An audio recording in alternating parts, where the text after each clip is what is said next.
तरफ भी ध्यान दे और हमें भी गर्मा गर्म 2 कप चाय दे दे। हाँ हाँ मीनू मौसी, अभी देता हूँ, बस 1 मिनट। कालू लाड़ो और मीनू मौसी को चाय दे देता है। माफ करना मीनू मौसी, चाय देने में देर हो गई, लेकिन क्या करूँ, दुकान पर ग्राहक बहुत ज्यादा है और चाय देने वाला मैं अकेला। सारा काम मुझे अकेले ही करना पड़ता है।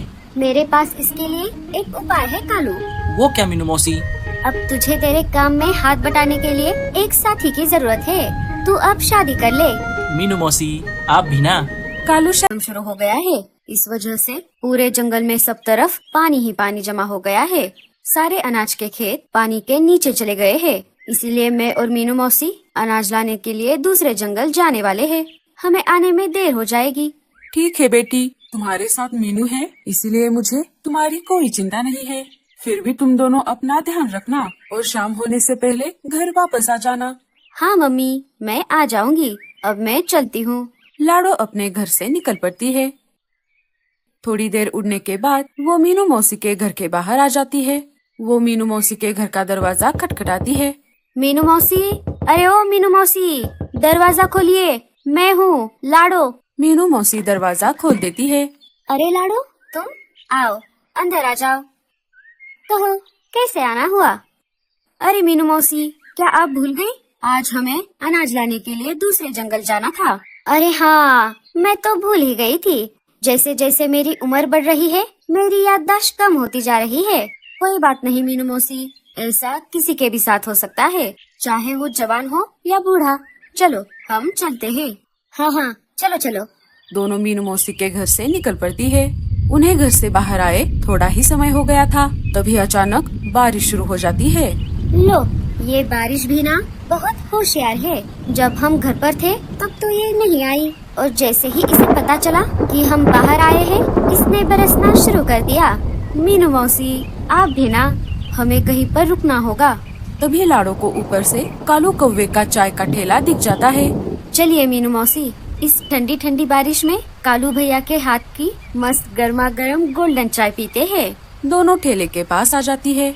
कालू की चाय पूरे जंगल में फेमस थी, इसीलिए उसके ठेले पर हमेशा भीड़ लगी रहती थी। लाड़ो और मीनू मौसी अपना नंबर आने का इंतजार कर रही थी। अरे ओ कालू, जरा हमारे आ जाता है। अरे कालू भैया, आप तो शर्मा गए, लेकिन मीनू मौसी सही बोल रही है। अब आपको शादी कर लेनी चाहिए। चल अब बता, कब करेगा तू शादी? अरे मीनू मौसी, जब तक मेरी बहना लाड़ो की शादी नहीं हो जाती तब तक मैं कैसे शादी कर सकता हूँ? जब लाड़ो की शादी हो जाएगी उसके बाद मैं भी शादी कर लूँगा। कालू, तूने बिल्कुल सही कहा। परिवार में बहन चाहे भाई से उम्र में छोटी ही क्यों न हो, पहले शादी बहन की ही होती है। जब तक लाड़ो की शादी नहीं होगी तब तक तू कैसे शादी कर सकता है? बारिश थोड़ी कम हो जाती है। अरे मीनू मौसी, हमारे बातों के चक्कर में हम किस काम से बाहर आए थे ये तो हम भूल ही गए। अरे हाँ, अब बारिश भी थोड़ी कम हो गई है। चलो अब हम चलते हैं। चाय के पैसे देकर दोनों वहाँ से अनाज की खोज में निकल पड़ती है। बहुत देर तक दोनों ने अपने जंगल के आसपास अनाज की खोज की, लेकिन उन्हें कहीं पर भी अनाज नहीं मिला। दोनों थकी हारी एक पेड़ पर आकर बैठ जाती है। अरे लाडो, लगता है अब हमें खाली हाथ ही घर वापस लौटना होगा। चलो हम चलते हैं। मीनू मौसी, ऐसे हिम्मत मत हारो, बारिश का मौसम शुरू हो गया है। हमें हमारे घर में ढेर सारा अनाज जमा करके रखना होगा। हम ऐसे खाली हाथ वापस अपने घर नहीं जा सकते। चलिए हम थोड़े दूर जाकर अनाज की खोज करते हैं। दूसरे जंगल में हमें जरूर अनाज मिलेगा। वो दोनों फिर से निकल पड़ती है। थोड़ी देर उड़ने के बाद वो एक अनजान जंगल में आ जाती है। अरे लाडो, ये कौन सा जंगल है? हम तो यहाँ पहले कभी नहीं आए। हाँ मीनू मौसी, ये जंगल कितना हरा भरा है, हमें यहाँ पर अनाज जरूर मिलेगा। वो दोनों फिर से अनाज की खोज करने लगी कि तभी फिर से तेज बारिश शुरू हो जाती है। अरे ये बारिश तो हमारा पीछा ही नहीं छोड़ रही, हमें फिर से कहीं पर रुकना होगा। तभी लाडो को एक पेड़ पर खाली घोंसला दिख जाता है। अरे मीनू मौसी, वो देखिए, उस पेड़ पर एक खाली घोंसला है। चलिए हम उसमें जाकर रुकते हैं। नहीं रे बाबा, हम ऐसे ही किसी अनजान घोंसले में कैसे जाए? अगर वो घोंसला किसी शिकारी पंछी का हुआ तो क्या होगा? लेकिन हम अभी बारिश में भीग रहे हैं, अगर हम ऐसे ही भीगते रहे तो बीमार पड़ जाएंगे। ऐसा भी हो सकता है वो हमारे जैसे किसी दूसरे पंछी का घोंसला हो। हाँ, हो सकता है। ठीक है, चलो। मेरा प्लान बदल गया है। इस ठंडी ठंडी बारिश में तुम दोनों की गर्मा गर्म बिरयानी बनाकर खाने में और ज्यादा मजा आएगा। पहले मैं दुकान जाकर मिर्च मसाला लेकर आता हूँ। चिल उन दोनों को घोंसले के अंदर बंद कर देता है। लाडो और मीनू मौसी मदद के लिए खिड़की से चिल्लाने लगती है। बचाओ, बचाओ, कोई हमें बचाओ, बचाओ, बचाओ, कोई हमें इस घोंसले से बाहर निकालो। तभी बल्लू नाम का चिड़ा अनाज लेकर दोनों उस घोंसले में आ जाती है। जैसे ही दोनों अंदर आ गई, उन दोनों की आंखें फटी की फटी रह गई, क्योंकि वो घोंसला किसी मामूली पंछी का घोंसला नहीं था। वो तो एक खूंखार शिकारी चील का घोंसला था। वहाँ पर चारों तरफ अंडों के छिलके, हड्डियों के कंकाल पड़े हुए थे। अरे बाप रे, मीनू मौसी, आप सही बोल रही थी। ये घोंसला तो सच में किसी शिकारी पंछी का है। अब वो शिकारी पंछी वापस यहाँ आ जाए, उससे पहले हमें इस घोंसले से बाहर निकलना होगा। दोनों वहाँ से बाहर निकलने ही वाली थी, तभी वहाँ से गुजर रहा था। उसे उन दोनों की आवाज सुनाई देती है। अरे ये किसकी आवाज है? लगता है कोई मुसीबत में है। बल्लू आवाज की दिशा में निकल पड़ा। बचाओ, बचाओ, कोई हमें बचाओ। ये आवाज इसी घोंसले से आ रही है। बल्लू खिड़की के पास आ जाता है। अरे तुम दोनों कौन हो और यहाँ कैसे फंस गई? लाडो सारी बात बल्लू को बताती है। उस शिकारी के आने से पहले हमें बाहर निकालो।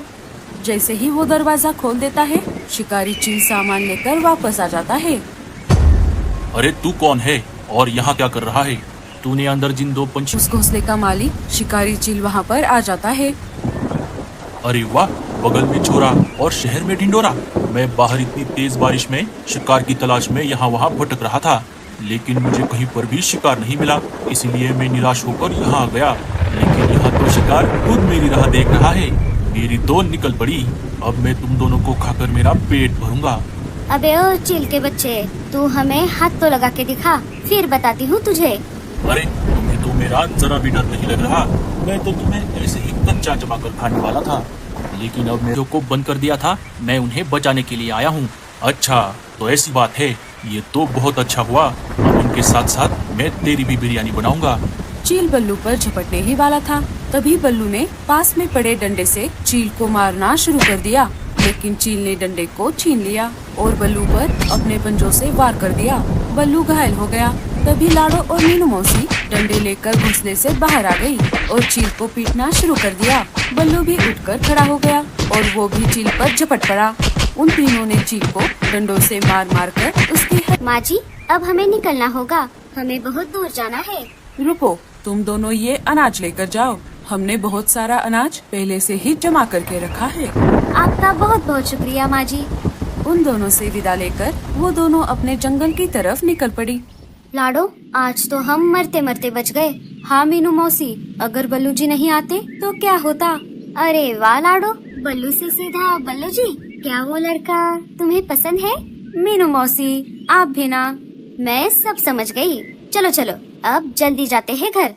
शाम होते होते दोनों अपने जंगल वापस आ जाती है। मीनू मौसी अपने घर ना जाते हुए लाडो की बेपसी एक कर दी। चील बेहोश हो गया। चलो भागो यहाँ से, आओ मेरे पीछे पीछे। बल्लू उन दोनों को अपने घर लेकर आ गया। आते ही बल्लू की माँ ने उसके घाव पर मलहम पट्टी कर दी। बल्लू ने सारी बात अपनी माँ को बताई। मीनू मौसी ने भी अपने और लाडो के बारे में उन दोनों को बताया। माँ जी, आपका बेटा बहुत निडर है। उसने अपनी जान की परवाह किए बिना हमारी जान बचाई। हाँ, सच में आप बहुत निडर हो। अगर आज आप सही समय पर नहीं आते तो हम अभी जीवित नहीं रहते। बेटा, मुझे तुम पर गर्व है। मीनू, ये तो बहुत अच्छा हुआ। हम कल सुबह होते ही कालू को साथ लेकर फिर से बल्लू जी के घर जाएंगे और उनसे शादी की बात करेंगे। सुबह हो जाती है। कालू, मीनू मौसी और लाडो की मम्मी बल्लू के घर आ जाते हैं। मीनू मौसी सारी बात बल्लू के माँ को बता देती है। ये तो बहुत अच्छा हुआ मीनू, बल्लू को भी लाडो बहुत पसंद है। तो फिर देर किस बात की? हम जल्द ही कोई अच्छा सा दिन देखकर लाडो और भाई साहब की शादी करवा देते हैं। कुछ दिन बीत गए। फिर एक दिन बल्लू और लाडो के जंगल के पंछियों की मौजूदगी में बल्लू और लाडो की शादी धूमधाम से हो गई। तो दोस्तों, कैसी लगी आपको ये लाडो के शादी की कहानी? हमें कमेंट के साथ उसके घर आ जाती है। लाडो सारी बात अपने माँ को बताती है। अरे बाप रे, ये बात तो दिल दहला देने वाली है। हे ऊपर वाले, तेरा लाख लाख शुक्र है, आज तेरी वजह से लाडो और मीनू जिंदा है। हाँ मम्मी, और बल्लू जी के भी वजह से। अरे हाँ, ये बात तो बताना मैं भूल ही गई। अरे लाडो की मम्मी, इन सब बातों में एक बात बहुत बढ़िया हो गई। वो क्या मीनू? मीनू मौसी उन्हें सारी बात बता देती है। क्यों लाडो, क्या तुझे बल्लू पसंद है? मीनू मौसी, आप भी ना। लाडो शर्मा कर किचन में चली जाती है।